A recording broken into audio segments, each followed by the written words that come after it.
Hello aspirants, welcome to another session of the daily newspaper analysis. This video is brought to you by the Gurudev Academy. My name is Ashwin. This is something about me. Okay, you can follow me on these social media handles. Firstly, we look at the topics that we are going to look at. These are the topics that we are going to look at in today's videos.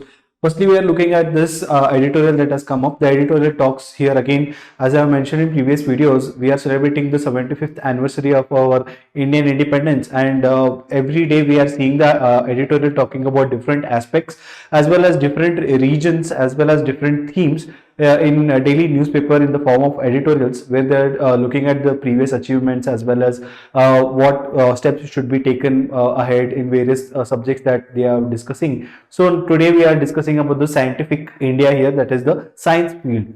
So what is the context here? The context here talks about the lack of scientific temperament as well as the acknowledgement of science and scientists in India. See, the article starts here talking about how the celebrities, various celebrities in India as well as various field in India is being acknowledged. But there have been very rare occasion, except the newspapers and no other print media have been publishing or acknowledging the steps as well as the strides the Indian science community has been making.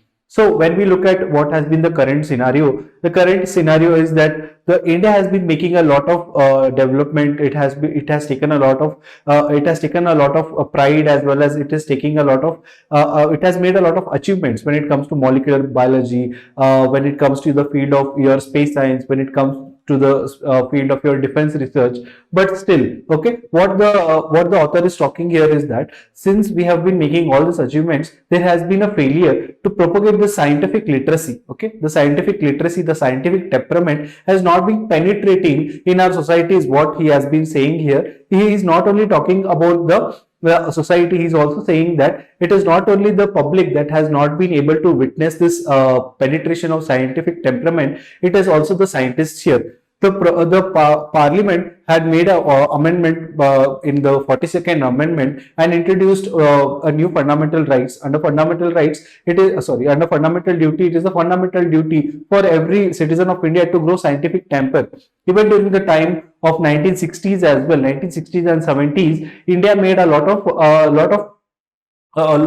progress when it comes to science fields. But still, okay, what has happened is the science field has stagnated. The science field has not been able to meet the demand of the people. It has not been able to connect with the people here. Okay, so what has this led to? This has led to something that the author highlights. This has led to our national psyche. Okay, our national psyche, a prisoner of obscurantism, and paved a way for retrogressive religion-based politics. Here the author highlights that due to the lack of scientific temperament, our politics is based on retrogressive, that is, we moving backwards in our growth, and it is religion based, is what the author is highlighting here. So I've mentioned, okay, there is a provision in our constitution to grow scientific temper, as well as we have seen during the 1960s and 70s, the science field was making so much achievement. But what has happened later on? What went wrong is what we are going to look into the next one. Firstly, here the author talks that the scientific community itself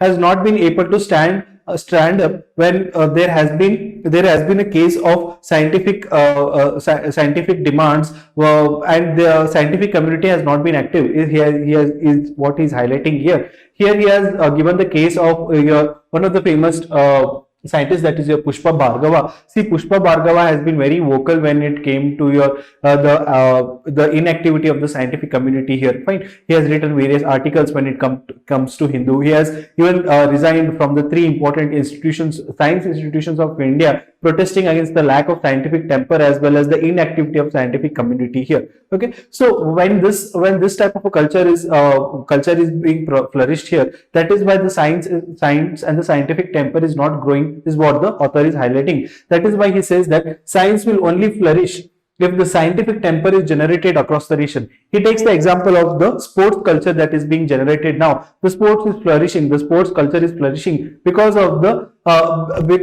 atmosphere that has been created around the sports, because of the encouragement that everyone has been giving. The encouragement has been provided because the sports culture is being made to flourish. Okay, so this in the similar way, scientific temper also should be given the same status, is what the author is highlighting. Nextly, he talks about pseudoscience. See, pseudoscience again. He takes the example of the one of the incident that happened in US when this pseudoscience, that is the opposite of science. Okay, the blind beliefs were being promoted by one of the churches and all. The science community came out and gave a statement and said that science is based on observation, conclusion. Okay, it is based on something called as critical thinking. So science is the main part of the society. We had the similar case as well. We have the similar case this year when astrology was included in the curriculum of your National Open University. We had during the time of pandemic where it was depicted, and some of the ministers came out and gave a statement that the cow urine has therapeutic value, even though there was no scientific evidences to this. So whenever this pseudoscience has been made, has been made to propagate in our country, even then the scientific community has been silent. Is again what the author highlights here. Author here next, what he talks about is the onslaught of disinformation. See, right now we are going through something called as information revolution. But what is the downside of this information revolution? The downside is your fake news. It is the disinformation and all. And with the help of the information revolution that is going on, these fake news as well as disinformation is being spread very easily. Fine, with the mediums that we have right now, with the help of social medias and all, this disinformation is being spread at a rapid pace. Here, the author quotes one of the important astrophysicists, that is Carl Sagan. Carl Sagan says that science is a way of thinking much more than it is a body of knowledge. So in the era of disinformation that we are living in, science again becomes important because science provides for what? It provides for evidence-based thinking. Fine. So through this evidence-based thinking, we will be able to combat the disinformation that we are facing during this information technology revolution. Fine. So the author at the end, what he is trying to say is that the celebration of this 75th year of our independence should not just be about flag waving. It should also provide for a room where critical thinking is encouraged, where scientific temperament is encouraged, as well as the scientific culture should flourish, is what the author says and concludes his article. Fine. So please read the article. The article is very simple here. Moving ahead. So this is about the implication of 5G rollout for the law enforcement. So there has been a news that the 5G technology will be launched soon. It will be launched on your September 29th on the inauguration of your Indian Mobile Congress here. Fine. So we are going to see the 5G rollout this year itself. Before we move on, you have to understand what are the different types of generations of mobile technology that we had. So firstly, we started with 1G technology. The 1G technology that was launched around your 1970s, 1984s. It was at that time when we had the mobile telephony. That is the first sort of telephones that we had at that time. That was the era of 1G. Okay. Here the technology was your analog cellular. Okay. So analog connection was given here through the 1G here. Next we had 2G and 2.5G. Okay, that was released into the 1998, 1982, 1999 here. See, this 2G and 2.5G provided for what? It provided for your digital voice as well as SMS services. Okay, short messaging services that were provided. That was provided under your 2G as well as 2.5G. Next came your 3G. 3G, if you all know, we had this H plus or HSPR. Okay. HSPS that we had. So 3G is something that was it was the first technology which provided for broadband connectivity. Okay, that we had your CDMA, that is your IP technology. So when the mobiles had this internet connectivity, the internet connectivity was firstly provided with your 3G technology only. Then came your 4G. Okay, 4G, now we have your VoLTE, that is voice over internet program that we have. Okay, voice over internet that we see in some of the apps like WhatsApp and all that you see, it is provided by your 4G technology. Okay, so then we have 5G that is going to be rolled out this year. The important point that you have to note here is that the speed of the bandwidth of these technologies here, 5G technology will be the first technology which will be employing more than 1 Gbps. Okay, previously we had around 200 Mbps was the highest, but now 5G technology will be having 1 Gbps of bandwidth here. Fine. So when we move on to the article here talks about the law enforcement agencies, that your police and all. What will be the implication of the 5G rollout is what the author is talking here. Firstly, the 5G will be having high bandwidth and low latency. Okay, so what is the use of it is that some of the police equipments that are being used, like your body cameras, okay, traffic lights, okay. So during with the use of these equipments, the imaging will be better. The imaging will be better. Okay, so this is one of the plus point of the 5G usage for the law enforcement agencies. Nextly, they talk about the increased storage capacity. Okay, the 5G will provide for cloud storage, okay, as well as increased storage here. So the storage capacity will also increase, and this will allow the police to streamline their investigation methods. Okay, so with the help of internet, with the help of the cloud storage, the police can change their investigating methods as well. Nextly, 5G will allow for rapid and secure communication, which is very important. Okay, so it is a very important when the law enforcement agencies are investigating in a case. It is very important that whatever the communication services they use, it has to be secure. Okay, so that will be provided by the 5G network here. Then it talks about the police can remotely access and analyze crime data and information. Okay, so we already have this NAT grid that has been established by the government here. The Home Ministry has recently inaugurated NAT grid, that is your national grid, with the database of all the criminals will be shared with all the law enforcement agencies in the country. So NAT grid will be using the 5G technology as well, and this will help to improve the improve and analyze the data. Okay, so that is one of the other use. Nextly, the author talks about the challenges. What are the challenges? See, the challenges are that before we introduce 5G technology to the law enforcement, we have to improve the infrastructure. In what form? In the form of software as well as equipment.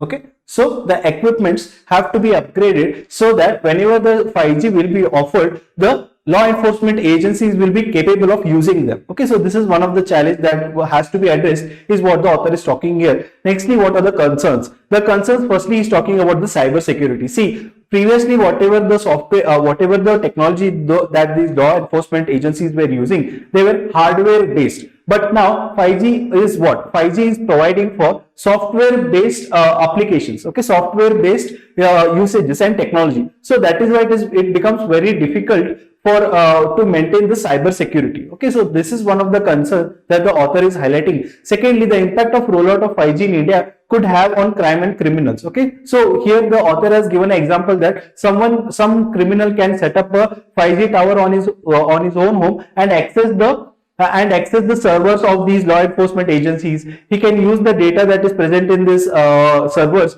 and he can use it for any criminal activities. Nextly, the author talks that it may become easy for the criminals to perpetrate what? Cyberbullying. How? In the form of, see, when this 5G is going to come out, the 5G is mainly focusing on your IoT, that is Internet of Things, as well as big data.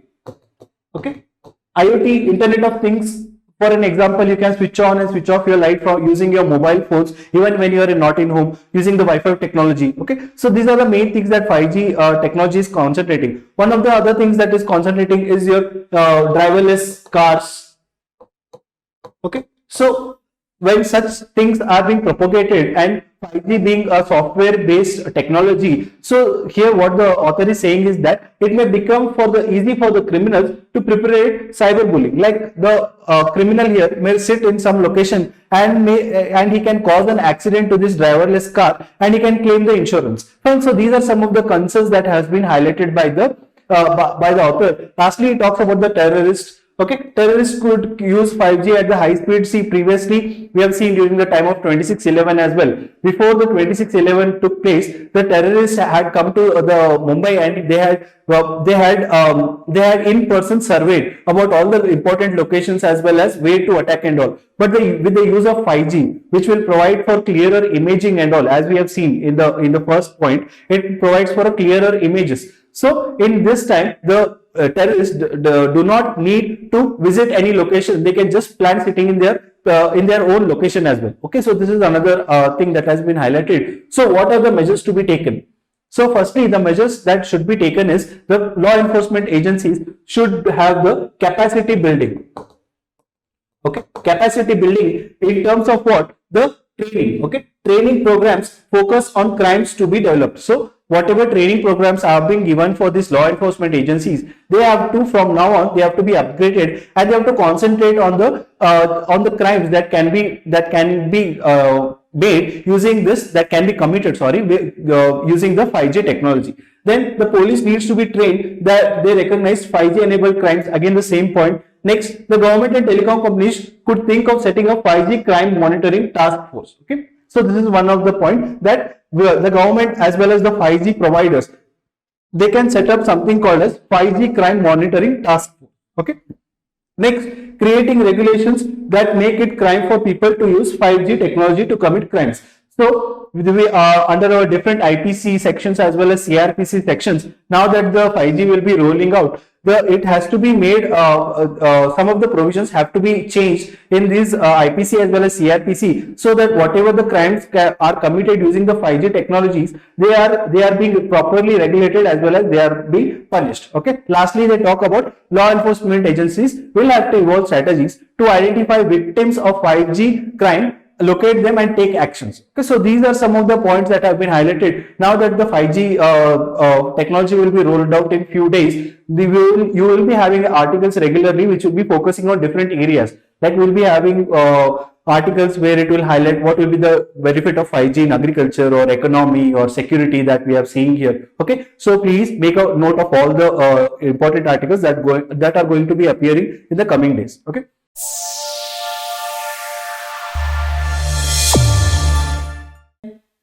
Then we are talking about this reinvigorating of the Chahbahar Port. So yesterday we saw in one of the important news that India and Iran have again signed up agreement related to Chahbahar Port. It was mainly related to the Shahid Behasti terminal. Okay, so there are two terminals, and in Chahbahar Port, Shahid Behasti is one of them, and India has signed an article. India and Iran have signed one important agreement. Okay, so when we look at the Chahbahar Port, initially the Chahbahar Port, the development of Chahbahar Port, India signed an agreement with Iran here in the year 2003. The priorities of this agreement, there were three important priorities. Firstly, it was to have an offshore port. Okay, so the main priority here was to have an offshore port, that is a foreign port, as well as to develop such infrastructure so that we connect with the Gulf regions. Okay. Nextly, they talk about building a long-term and sustainable sea routes. Okay, so sustainable sea routes, that is we have this INST, that is your International North-South Corridor,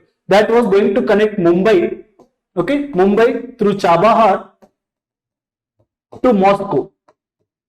Okay, so these are some of the important sea routes that India wanted to develop using this Chahbahar Port. Then the third and the important point and the priority that was of this Chahbahar Port development was to circumvent trade through Pakistan. Okay, so what was the reason here is that when you look at the map here, okay, when you look at the map, India wanted to connect with Afghanistan without crossing Pakistan. Okay, given the geopolitical tensions we regularly have with Pakistan, India wanted to take a route through Pakistan to Afghanistan, so they created a route through Chahbahar Port. Here India developed something called as Delaram Zaranj highway, okay, which connected your Chahbahar Port directly to the Kabul. Okay, so this highway that was developed, it was transferred to the control of Afghanistan here in 2009. So this was the intention. And even in 2016, okay, India, Iran and Afghanistan, they signed an agreement to jointly use this Chahbahar Port. Fine. So these are some of the developments that took place. But what has been the present condition here? See, the present condition here is that though we have these three priorities, the one more priority has been added in recent years, that is from 2019, that is to counter BRI, that is your CPEC, okay, CPEC project, as well as your Belt and Road Initiative that China has been taking to counter it. India wanted to have this Chahbahar Port. But when we look at the recent developments, what have been the recent developments is that see, India has stopped developing this port for now. India has put this project on a back burner for a few days. But why? Because of the tensions that Iran and US had. Okay, Iran and US had after the JCPOA agreement. Okay, so the JCPOA agreement was mainly signed between Iran and US as well as few European countries. What was the agreement here is that Iran has to cut down its nuclear enrichment, as well as it has to stop making nuclear weapons. Okay, this was signed during the time of Barack Obama, but once the new president came, that is Donald Trump had come to the power, he came out of this agreement. What was the implication of coming out of this agreement is that Iran came under heavy economic sanctions. Okay, it came under heavy economic sanctions. And what were the implications? Because Iran came under economic sanctions, India had to cut down its trade with it as well. Okay, India previously used to import a lot of oil from Iran, but since Iran came under economic sanctions, India stopped importing oil from Iran, as well as India stopped developing this project for now. But again, India has shown interest, and now we have one of the ministers that is visiting the port as well. It has to be seen what steps will be taken again, because India has restarted this project, and India has started thinking about developing this Chahbahar Port again. Okay, fine. So in the coming days, we have to look what are the geopolitical implications and what will be the reactions of different nations when it comes to the Chahbahar Port development here. Okay, that is your this one. Then we have the one more important article that has come up, which talks about the sex ratio at birth normalizes slightly. Fine. So what is the thing here is that one of the report that was published by the Pew Research Center, they have said that the missing girl child, the population of missing girl child has come down. What do you mean by missing girl child is that it says that how many more female would have born if there was no sex selective abortions. Okay, so this is sex selective. If there was no sex selective abortion, how many girl child would have born? Those child are called as missing girl child. So what does the report say here? The report say here, over the years, that is from 2010 to 2019, the missing girl child numbers have come down. So what has been the result here is that the result here has that the sex ratio that was previously around 111 according to our census 2011, it has come down to 108, whereas the global average is around 105. Okay, 105. So we had this 105 global average during the 1970s. Okay, before 1970s, our global our sex ratio at birth was equal to the global average. But once we had this introduction of your prenatal diagnostic technology as well as sex selective abortion that started taking place, many of the girl child were aborted and all. Fine. So we started the number of male child per female child started increasing after 1970s. But now, what has been the result? The result has that we are nearing the global average. We have not yet reached the global average here. Okay, it is around 108 for now. Fine. So that's it from today's video. You can follow us on these social media handles. You can follow us on YouTube, Telegram, Instagram, as well as on Facebook. Thank you.